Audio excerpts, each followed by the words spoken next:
आज हम नया चैप्टर स्टार्ट करेंगे। कार्य, शक्ति, ऊर्जा तथा आवेग, work, power, energy and impulse. सबसे पहले कार्य के बारे में चर्चा करते हैं।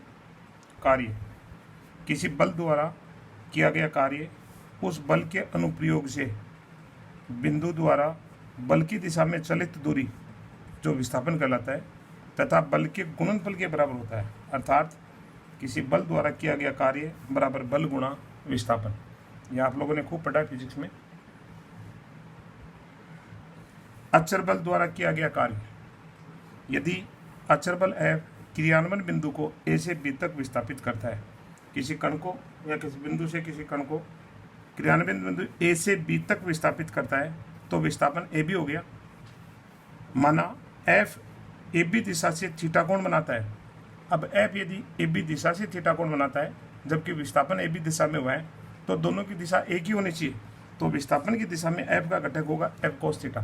अब F cos थीटा को हम विस्थापन से यदि गुणा कर देते हैं तो कार्य आ जाएगा, क्योंकि कार्य बराबर हमने पढ़ लिया है अचर बल द्वारा किया गया कार्य बल गुणा विस्थापन होता है।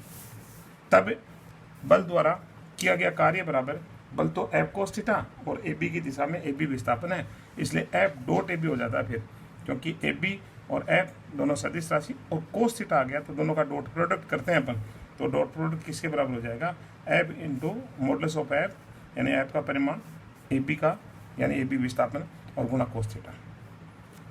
दूसरा, परिवर्ती बल, यदि बल के अंदर चेंज आता है द्वारा किया गया कार्य किस तरह से ज्ञात करेंगे अपन। माना F AB की दिशा में कार्यरत एक बल है, F ये AB की दिशा है और इसी दिशा में यदि बल F कार्यरत है तो चर बल है, और ये F कैसा बल है, चर बल है। माना बल का B पर परिणाम यहाँ B के ऊपर परिमाण जो है वो कितना है, B बिंदु के ऊपर परिमाण S है, F है, तो B से C तक लघु विस्थापन डेल्टा x तक अपरिवर्तित रहता है। मान लिया हमने छोटी सी डिस्टेंस ली, ये डेल्टा x दिखाने में बड़ी है BC, बाकी बहुत छोटी सी दूरी है और छोटी सी दूरी के अंदर F में कोई ज़्यादा चेंज नहीं आए तो हम मान के चलते हैं कि डेल्टा x विस्थापन होता है, तब तक F जो है अचर रहता है, अपरिवर्तित रहता है। तो F द्वारा डेल्टा x विस्थापन पर किया गया कार्य बराबर डेल्टा W से लिख दूँ मैं यदि इसको, तो F गुणा डेल्टा x बल गुणा विस्थापन, जो हम पहले पढ़ चुके। अब मान लीजिए A से B तक x का मान x बराबर A से x बराबर B तक का कार्य निकालना है तो इंटीग्रेशन कर देंगे अपन, तो डेल्टा W का इंटीग्रेशन किया, W कुल कार्य आ गया बराबर integration A to B F dot dx, जहाँ W F द्वारा A से B तक किए गए विस्थापन का कार्य है। तो हम इंटीग्रेशन करके और निकाल लेंगे परिवर्ती बल होगा। यदि बल चेंज हो रहा है तो उसके लिए हमारे को यदि A बिंदु से लेकर B बिंदु तक x बराबर A से x बराबर B तक यदि विस्थापन अपन करते हैं, कण का विस्थापन होता है तो बल द्वारा किया गया कार्य होता है integration A to B F into dx। तीसरा, प्रत्यास्थ दूरी के विस्तार करने में किया गया कार्य, यदि दूरी प्रत्यास्थ है तो तनाव बल जो उसमें होगा, जैसे ही उसको हम खींचेंगे उसमें विस्तार होगा और विस्तार होगा तो तनाव बल डेवलप होगा, तो उस तनाव बल द्वारा किया गया कार्य कितना होता है या उसको विस्तार करने पर किया गया कार्य कितना होता है। माना स्वाभाविक लंबाई L की प्रत्यास्थ दूरी में x विस्तार खींच करके उसको x दूरी बढ़ा दिया, विस्तार कर दिया जाता है, तो डोरी में तनाव बल ये हम पढ़ चुके हैं T बराबर होता है lambda into x upon L, विस्तार बटे स्वाभाविक लंबाई गुणा लेमडा, जहाँ लेमडा डोरी का प्रत्यास्थ गुणांक है तो प्रत्यास्थ मापांक कह सकते हैं अपन, प्रत्यास्थ मापांक है कहलाता है। यदि तनाव बल T द्वारा डेल्टा x विस्तार करने पर किया गया कार्य डेल्टा W है तो डेल्टा W बराबर T इंटू डेल्टा x, क्योंकि T क्या हो गया, परिवर्ती बल हो गया। जैसे ही थोड़ा विस्तार कम होगा T का मान कम हो जाएगा, जैसे ही विस्तार बढ़ेगा T बढ़ जाएगा। इसलिए परिवर्ती बल होने के कारण से हमने मान लिया डेल्टा x विस्तार होता है, तब इसका T द्वारा किया गया कार्य डेल्टा W बराबर T इंटू डेल्टा x है। यदि कुल विस्तार 0 से A तक किया जाता है, कुल विस्तार, पहले विस्तार शुरू में स्वाभाविक लंबाई है और फिर हमने बढ़ा करके विस्तार कितना कर दिया, A कर दिया, तो फिर बल द्वारा किया गया कार्य जो होगा W बराबर D0 to A T into dx, limit लग गई अपनी x की 0 से A विस्तार, dx क्या है, विस्तार है, बराबर 0 से A lambda into x, T का मान रख दिया हमने और इसका इंटीग्रेशन कर दिया तो x का हो गया x² बाई 2 लिमिट रखेंगे तो ए स्क्वायर बाई 2, 0 रखेंगे तो 0 हो जाएगा। तो लेमडा अपॉन एल तो कॉन्स्टेंट है जो बाहर आ गया, एक्स का इंटीग्रेशन हो गया एक्स स्क्वायर बाई 2, जिसमें लिमिट रख दी तो A square by 2 and this equal to ऊपर लेमडा नीचे 2l है इंटू ए स्क्वायर, इतना होता है। तो ये डोरी का तनाव बल यदि किसी प्रत्यास्थ डोरी है तो उसमें यदि हमने स्वाभाविक लंबाई एल होने पर उसका ए विस्तार कर देते हैं, उसमें उसको खींच करके उसकी ए लंबाई बढ़ा देते हैं, यानी कुल लंबाई उसकी ए प्लस एल हो जाती है, तब उस तनाव बल द्वारा किया गया कार्य जो आएगा वो होगा lambda upon 2s L into A square, जहाँ लेमडा डोरी का प्रत्यास्थ मापांक है और एल डोरी की स्वाभाविक लंबाई है और ए हमने उसके अंदर विस्तार कर दिया है। कार्य के बाद में शक्ति की परिभाषा देखते हैं हम क्या होती है। शक्ति यानी पावर, कार्य करने की दर अर्थात इकाई समय में किया गया कार्य शक्ति कहलाता है। कार्य करने की दर कह सकते हैं अपन, या यूँ कह सकते हैं कि इकाई समय में किया गया जो कार्य है वही शक्ति कहलाता है। इसलिए शक्ति जिसको हम पी से लिखते हैं, अर्थात शक्ति पी बराबर हो जाता है dw अपॉन dt। w कार्य है और इसकी दर निकालेंगे तो d अपॉन dt, हमने इसका डिफरेंशिएशन कर दिया, बराबर देखिए d upon dt of w बराबर f डॉट s होता है, तो इसलिए बल गुणा विस्थापन है और s को हम d अपॉन dt करेंगे, f तो कांस्टेंट है, यदि अचर बल है तो ये d अपॉन dt s का हो जाएगा, s का d अपॉन dt क्या तो वेलोसिटी आ गई, इसलिए हम इसका मान जो है f डॉट bb या f इंटू वी कह सकते हैं। शक्ति की इकाई, देखिए शक्ति की इकाई निकालेंगे तो हम अलग अलग सिस्टम के अंदर देखते हैं FPS सिस्टम, फुट पाउंडल और सेकंड में। फुट पाउंडल सेकंड के अंदर फुट पाउंड सेकंड में इसकी होती है फुट पाउंडल। शक्ति की इकाई कितनी होती है? फुट पाउंडल, ये पाउंड है, फुट पाउंड और सेकंड, ये इकाई है अपनी FPS। F मतलब फुट और P मतलब पाउंड और S का मतलब सेकंड। ये लंबाई है, ये वजन है और ये समय है। तो शक्ति की इकाई FPS प्रणाली के अंदर होती है फुट पाउंडल। CGS में देखते हैं, CGS के अंदर ये आती है सेंटीमीटर, ग्राम और सेकंड में इसकी इकाई अर्ग होती है। तथा तीसरी MKS, M का मतलब मीटर है, लंबाई को हम मीटर से मापेंगे, K मतलब किलोग्राम है, तो मीटर, किग्रा और सेकंड MKS प्रणाली कहलाती है। इसमें कार्य की इकाई जूल, इकाई कार्य को हम 1 जूल कहेंगे। CGS में इकाई कार्य को हम 1 अर्ग कहेंगे और FPS के अंदर शक्ति की इकाई 1 अर्ग होगी, ये 1 जूल होगी और इसमें 1 फुट पाउंडल होगी। अब अश्व शक्ति की बात करें, हॉर्स पावर जिसको कहते हैं अपन, तो 1 अश्व शक्ति बराबर होता है 550 फुट पाउंडल पर सेकेंड। FPS में जो इकाई है शक्ति की फुट पाउंडल, उसको 550 से गुणा करेंगे तो 550 फुट पाउंडल हो जाएगा पर सेकेंड। इसको हम कहते हैं 1 हॉर्स पावर। हॉर्स पावर अश्व शक्ति। एग्जाम्पल पढ़ेंगे हम। एक प्रत्यास्थ डोरी की स्वाभाविक लंबाई L तथा प्रत्यास्थ मापांक लेमडा है। सिद्ध करो कि उसके तनाव T1 से T2 तक किया गया कार्य L upon 2s lambda into T2 square minus T1 square है। प्रत्यास्थ डोरी है जिसका प्रत्यास्थ मापांक लेमडा दे रखा है, स्वाभाविक लंबाई दे रखी है उसकी L, और हमें ये करना है कि T1 से लेकर तनाव बल T2 कर दें। धीरे धीरे तनाव बल बढ़ाते हैं, खींचेंगे तनाव बल बढ़ेगा। किसी समय T1 है और खींच दिया तो T2 हो गया, तो हमें T1 से लेकर T2 तक तनाव बल चेंज जो हुआ है उस तनाव बल के द्वारा किया गया कार्य जो है वह है L upon 2s lambda into T2 square minus T1 square है। ये हमें सिद्ध करना है। सॉल्यूशन, माना जब डोरी में तनाव बल T1 होता है तब उसमें विस्तार x1, लंबाई स्वाभाविक लंबाई तो कितनी है? L है।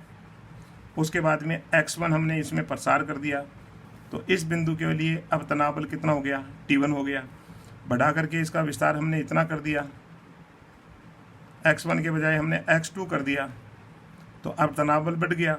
तो अब तनाव बल कितना है? T2, इधर पहले कितना है? T1।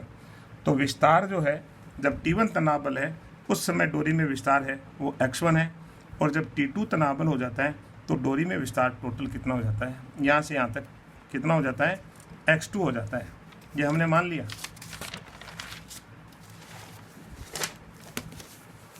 अब तनाव बल द्वारा किया गया कार्य W है, तो W बराबर हमने अभी पढ़ा है इंटीग्रेशन प्रसार कहाँ से कहाँ तक है? x1 से x2 और तनाव बल T गुणा dx। तनाव बल बराबर हमने पढ़ा है लेमडा इंटू प्रसार बट्टे स्वाभाविक लंबाई और गुणा d x x1 to x2 this equal to lambda upon l, तो कॉन्स्टेंट है बाहर आ गया। x का इंटीग्रेशन x² 2 हो गया, लिमिट हमने लगा दी x1 से x2। जब x2 रखेंगे तो x2 स्क्वायर, x1 रखेंगे तो माइनस x1 स्क्वायर बाई 2 है, 2 बाहर आ गया, lambda upon twice L into this. परंतु जब x1 प्रस्तार है उस समय तनावल T1 है और x2 विस्तार है उस समय तनावल T2 है, तो इससे x1 और x2 के मान निकल गए। यानी x1 square minus x2 square का मान हम निकालना चाहें तो पहले x1 स्क्वायर एल ऊपर लेमडा नीचे एल T1 लेमडा, T2 वाला देखें तो एल बटा लेमडा एल इंटू T2 बटा लेमडा बराबर x2 स्क्वायर का मान रखें तो T2 इंटू एल बटे लेमडा का whole square minus x1 square का मान रखें तो एल T1 बटा लेमडा का होल स्क्वायर। अब इसमें देखिए ऊपर एल स्क्वायर बटा लेमडा स्क्वायर, एल स्क्वायर बटा लेमडा स्क्वायर कॉमन आ गया तो अंदर बच गया T2 square minus T1 square. यह आया मान x2 square minus x1 square का, और एक में रख देंगे इसका मान तो तनावल द्वारा x1 से x2 विस्तार होता है या T1 से T2 तनावल होता है, तब तक किया गया कार्य आ जाएगा। तो W बराबर लेमडा अपॉन 12 पहले से ही है, इंटू में x2 square minus x1 square, जिसका मान यहाँ से हम इसमें पुट कर देते हैं x2 square minus x1 square बराबर लेमडा स्क्वायर बटे एल स्क्वायर बटे lambda square into T2 square minus T1 square. एक लेमडा कैंसिल हो गया, एक एल कैंसिल हो गया, ऊपर एल बच गया, नीचे 2 लेमडा बच जाएगा।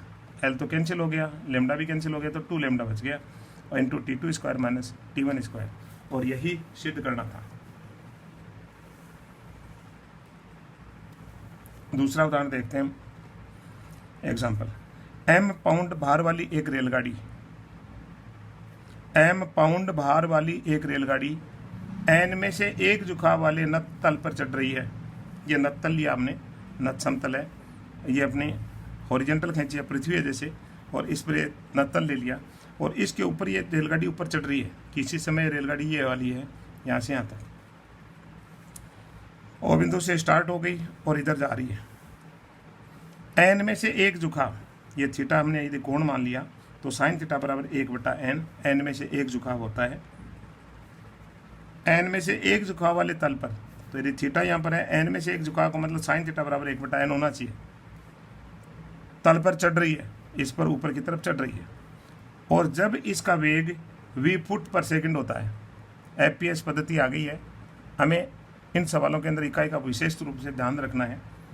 v फुट पर सेकंड है वेलोसिटी, तथा त्वरण f फुट पर सेकंड स्क्वायर है। सिद्ध करो कि इंजन की प्रभावी अश्व शक्ति ये होगी। हमें इंजन की प्रभावी जो खींचने की ताकत है, जो शक्ति है, उसे हमें ज्ञात करना है, और वो भी किस में ज्ञात करना है, हमें अश्व शक्ति के रूप में ज्ञात करना है, और सिद्ध करना है कि वह है mv इंटू NF प्लस जी बटे 550 NG। सॉल्यूशन, माना नत तल का क्षैतिज से झुकाव थीटा है तो साइन थीटा बराबर 1/n, जो मैं पहले बता चुका हूँ। इधर देखिए mg इंटू साइन थीटा लगेगा, क्योंकि ये थीटा है तो ये 90 माइनस थीटा होगा। इसको नीचे ले आते हैं तो ये 90 हो जाएगा, ये 90 माइनस थीटा है। अब mg का घटक इधर लेंगे तो mg कोस 90 माइनस थीटा मतलब mg साइन थीटा। mg नीचे की तरफ लग रहा है, इसका इधर घटक ये होगा, इधर घटक जो आएगा वो आएगा mg कोस थीटा। इसके बराबर ऊपर की तरफ रिएक्शन होती है, इसके बराबर ऊपर की तरफ क्या होती है, प्रिएक्शन। चलिए हम आगे देखते हैं क्या होता है। माना इंजन का खिंचावल P पाउंड बार है, खिंचावल कितना है, P है। यदि घर्षण बल, अब घर्षण बल की जरूरत नहीं है, इसको मैं काट ही देता हूं, P पाउंड बार है। रिएक्शन देखिए ऊपर की दिशा में 90 डिग्री के कोण पर होगी नत्तल के, और वो इधर mg का घटक कितना होगा, mg कोस थीटा, और r बराबर mg कोस थीटा के बराबर ही होगी जो ऊपर की तरफ लगेगी। P पाउंड बार खिंचावल है इंजन का। देखते हैं आगे क्या होता है। तब नत्तल की दिशा में जब ट्रेन ऊपर की दिशा में जाती है तो गति का समीकरण। अब देखिए ट्रेन किधर जा रही है, ऊपर की तरफ जा रही है, ऊपर की तरफ जा रही है तो ऊपर की तरफ तो कितना लग रहा है P एक तो, और नीचे की तरफ कितना लग रहा है mg साइन थीटा। जा रही है ऊपर की तरफ तो ये बल ज़्यादा है, ये बल कम है, और बराबर किसके, मास इंटू एक्सलेशन के। तो इसलिए हम इक्वेशन इस तरह से लिखेंगे, mass into acceleration, acceleration F दे रखा है, मास इंटू एक्सलेशन बराबर PG ऊपर की तरफ खिंचावल PG और minus mg sine theta, m g sine theta नीचे लग रहा है, परंतु ऊपर जाने का मतलब ये ज़्यादा है, ये कम है, इसलिए p g minus m g sine theta, और ये इसकी गति का समीकरण आ गया। इसलिए पी बराबर कितना आ गया, एम अपॉन जी इंटू एम कॉमन, जी इसका भाग लगा दिया, ये उधर चला गया, एम कॉमन लिया तो एफ, और ये प्लस हो जाएगा जी साइन थीटा बराबर एम अपॉन जी साइन थीटा का मान पुट कर दिया अपने 1/n हो गया, एन को भी बाहर निकाल लेते हैं तो एम अपॉन एन जी, और ये एन एफ प्लस जी हो जाएगा। अब हम यदि इंजन की शक्ति को एच से हम लिखें तो एच गुणा 550 अश्व शक्ति एच, यदि अश्व शक्ति एच है इंजन की मान ली हमने, तो अश्व शक्ति को 550 से गुणा करेंगे तो ये आएगा P इंटू वी, जैसा कि मैं पहले बता चुका हूँ, P इंटू वेलोसिटी, तो P इंटू वेलोसिटी बल है, इंटू वेलोसिटी से हमने गुणा किया है, और ये 550 से ये अपन गुणा करते हैं तो इसके बराबर आ गया H, तो H बराबर आ गया PV बटे 550 बराबर M, P का मान पुट कर दिया, P का मान कितना है, M upon N G, M upon N G, N F plus G, N F plus G, बच गया कितना, B बटे 550, ये B बटे 550, इसलिए H का मान इंजन की जो अश्व शक्ति जो शक्ति है अश्व शक्ति के रूप में, उसका मान यदि H मान लिया जाए तो ये H बराबर ये जहाँ पर वेलोसिटी दे रखी है, एक्सेलरेशन दे रखा है, और 1/n में जो n कांस्टेंट है वो भी दे रखा है,